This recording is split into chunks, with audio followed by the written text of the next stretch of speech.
When 7 alien species arrive at Earth's doorstep, demanding humanity's allegiance to one of their ancient, warring factions, Dr. Amanda Brooks uncovers a shocking truth hidden in their transmissions. The aliens are terrified of humans. Now, with Earth caught in the middle of an interstellar power struggle, humanity must decide whether to fight for survival or use its unpredictable nature to rewrite the future of the galaxy. But as tensions rise and secrets unravel, will humanity become the key to unlocking true freedom or the catalyst for the galaxy's downfall? Dr. Amanda Brooks, after working for 36 hours straight, finally noticed something that defied all expectations. As she analyzed the deep space data streaming through NASA's Deep Space Array, 7 distinct patterns emerged from what should have been normal background radiation. Initially, she doubted her findings, suspecting exhaustion or a malfunction in the system. But as the patterns grew more defined and began to transform into recognizable data streams, she knew this wasn't a mistake. Each of the signals was perfectly crafted, broadcast on different frequencies but with the same impossible precision, something no natural phenomenon could replicate. As she realized the implications, she contacted her superior, knowing this wasn't just a breakthrough for humanity. It was the moment everything would change. The signals weren't just anomalies, they were intelligently directed, and the fact that they were speaking in perfect English confirmed that humanity was no longer alone in the universe. The realization hit her like a wave. Earth was about to make contact with other intelligent life, and the course of human history was about to take a drastic turn. As the alien signals flooded in, Dr. Brooks worked quickly to isolate and decode the data, uncovering something far more complex than she initially anticipated. The 7 distinct species, each appearing in video transmissions, had come together in what seemed to be a coordinated first contact with humanity. Each representative was more alien than the last, yet all shared a perfect command of English, seemingly broadcast to communicate their message of choice. They wanted humanity to choose a side in an ongoing cosmic conflict. However, as Brooks dug deeper into the signals, she detected subtle anomalies in the transmission. These were not mistakes of technology, but signs of fear, microscopic delays and variations in signal strength that hinted at something deeper. The aliens, despite their advanced technology and confident rhetoric, were afraid. Brooks's findings suggested that the alien races weren't here to conquer or protect Earth. They were here because they needed humanity. They had been locked in a stalemate for eons and believed that humanity's unique potential could break the deadlock, giving them a strategic advantage. Brooks quickly realized that the extraterrestrial visitors, though powerful, were not in control of the situation. Humanity now had the leverage, and the moment of first contact had transformed into a new opportunity for Earth to assert its place in the galaxy. As the representatives from the alien races gathered at the United Nations for peace talks, the tensions were palpable. Colonel Jack Harrison stood at the forefront, overseeing the security of humanity's first interstellar embassy, which had been quickly established to accommodate the visitors. The building had been transformed to accommodate the diverse environmental needs of the various alien races, each with its own security measures and protocols. The peace talks were an unprecedented event in human history, and Harrison's team had trained for everything from terrorist attacks to nuclear warfare, but nothing had prepared them for the intricacies of alien diplomacy. When Ambassador Chen presented Earth's proposal to serve as neutral ground for peace negotiations, the reactions from the aliens were immediate and telling. The arthropodan representatives, for example, responded with a mix of disbelief and amusement, while the crystalline delegates showed signs of internal conflict. Despite the initial skepticism, Harrison realized the aliens had never encountered a species like humanity, one that thought outside the rigid patterns that had defined their civilization for millennia. The proposal, though a bluff, had worked in Earth's favor, forcing the alien races into a new position of vulnerability. By offering themselves as neutral territory, humanity had gained not only the respect of these advanced races, but also a seat at the table of galactic diplomacy, transforming from mere observers to active players. As the peace talks continued, a shocking development occurred. Special Agent Mike Rodriguez was called to investigate the mysterious death of an arthropodan diplomat found in a crystalline state that suggested a failed teleportation attempt. Upon analyzing the crime scene, Rodriguez, with the help of Dr. Amanda Brooks, uncovered disturbing evidence. Multiple alien races had tried to manipulate the situation. It appeared that three different factions, previously bitter enemies, had secretly cooperated to eliminate the diplomat. This revelation shocked Rodriguez to his core. The long-standing animosities between these races had always been a key element in the fragile balance of power, but now it seemed they were united by a common fear: humanity's unpredictability. The discovery exposed a deeper, hidden layer of tension between the alien races, who had never shown any signs of cooperation before. The peace talks, initially seen as a chance to bring peace to the galaxy, had revealed the true nature of these races: territorial, frightened, and in need of humanity's unexpected independence and creativity to break free from their rigid systems. This newfound understanding would have profound implications on the course of the negotiations, and potentially on the future of the galaxy. As the revelations about the secret alliances between the alien races spread, the peace talks took an unexpected turn. Instead of falling apart, the exposure of their covert cooperation sparked a new wave of discussions. The alien factions, who had relied on their calculated strategies and rigid programming for millennia, were now faced with something they had never encountered before: humanity's ability to think outside the box. The message that had been broadcast to the galaxy, revealing their engineered origins and offering true freedom from their creator's control, shifted the power dynamic entirely. While some races initially reacted with disbelief or anger, others saw the truth in humanity's offer. The crystallines, symbios, and arthropodan delegates began to shift their views, realizing that their continued conflicts had been based on artificial limitations. As the alien races grappled with the new possibilities, humanity's role changed from a neutral party to a potential liberator. With every passing day, the fragile peace held, and humanity's unique ability to adapt and offer choices instead of ultimatums began to show the galaxy that the future could be built on cooperation, not domination. The question of how to proceed was no longer just about surviving. It was about transforming the galaxy into something new, something that no one race, not even humanity, could control alone. The discovery of the underwater ruins and their connection to the alien race's origins became the turning point in humanity's understanding of the galaxy's power structure. The patterns found in the rock face beneath the Pacific Ocean revealed a mind-boggling truth. The 7 alien races were not naturally evolved, but were designed by an ancient civilization.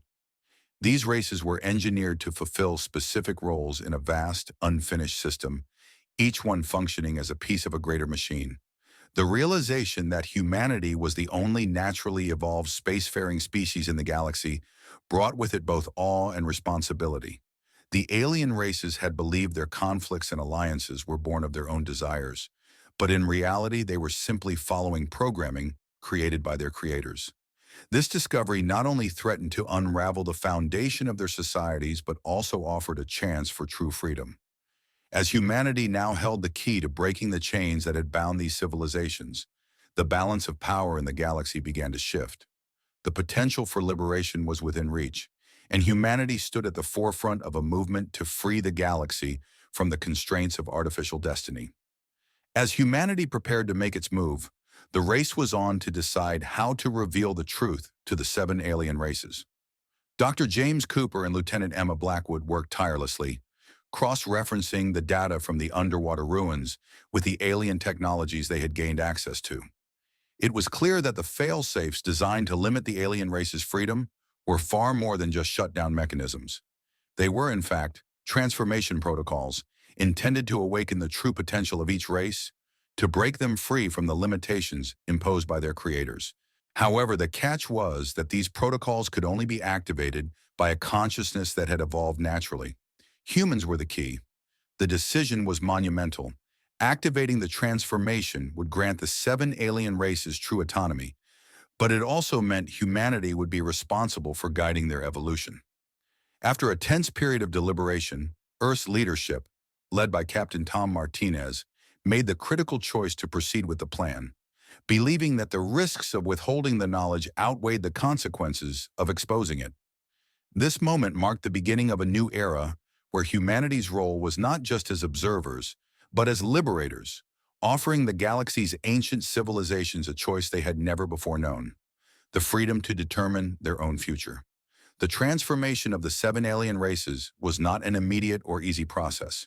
As the transformation protocols were activated, the effects rippled through the galaxy, causing a dramatic shift in the behavior of the alien civilizations. The Mykenni, known for their precise logic, began to experience creativity for the first time, their ships moving in unpredictable patterns as they explored new ways of thinking. The crystalline species, once bound by perfect symmetry and structure, started creating uniquely flawed yet beautiful designs in their architecture, embracing imperfection for the first time. The Voidborn, who had always consumed energy rather than creating it, learned to generate energy on their own, altering the very nature of their existence. The Arthropodan, usually focused on efficiency, began experimenting with chaotic systems, applying new ideas to their biology and their approach to problem solving. The Symbios, a collective of organisms, redefined their internal harmony, learning to integrate new forms of individual expression. The Zenith, who had always relied on their wisdom, now began to question their rigid programming, exploring new philosophies. As each race experienced this newfound freedom, Earth stood at the center, having facilitated the most significant transformation the galaxy had ever known. Yet with this freedom came uncertainty. These once predetermined civilizations had now entered a new phase of existence, one where anything was possible. As the seven races embraced their newfound autonomy, tensions and challenges emerged as each species navigated their unexpected freedom. For centuries, these civilizations had been bound by deep-seated programming and rigid structures designed by their unknown creators. Now, with the constraints lifted, many found themselves grappling with the complexities of individual choice and unpredictable outcomes. The initial chaos, however, gave way to cooperation as the races began to form a united front. Humanity, having been the catalyst for this transformation, took on the role of a guide and mediator, helping the alien species find their footing in a new, uncertain future. Earth, once considered a mere neutral entity, now found itself at the forefront of a new galactic age, an era marked by a shared belief in the power of choice and the potential for self-determination. Despite the difficulties, the transformation brought hope to all, showing the galaxy that even the most rigid systems could evolve, and that true freedom came from embracing the unknown together. As Earth's new era of galactic cooperation continued, the challenges of maintaining peace among the diverse species became increasingly apparent. While the transformation protocols had freed the alien races from their engineered limitations, it also left them with the daunting task of redefining their societies. Each species, now unshackled, faced the growing pains of self-discovery and governance without the rigid boundaries they had always known. Humanity, with its unpredictable nature, became both a teacher and a student in this new environment. The human approach of offering choices rather than ultimatums resonated deeply with the alien civilizations, who for the first time were allowed to experience true autonomy. However, this newfound freedom was not without its complications. Old rivalries resurfaced, and the potential for conflict remained a constant undercurrent. Yet despite the uncertainties and the unknown future ahead, there was an undeniable sense of hope. The galaxy had not only survived its greatest challenge, but was now on the cusp of creating something truly unique. A collective of species bound not by their creators' designs, but by their own will, learning to adapt and thrive together in the vast, unpredictable expanse of space. As the newly formed Galactic Council began to function, the delicate balance between the seven alien species and humanity was tested in unforeseen ways.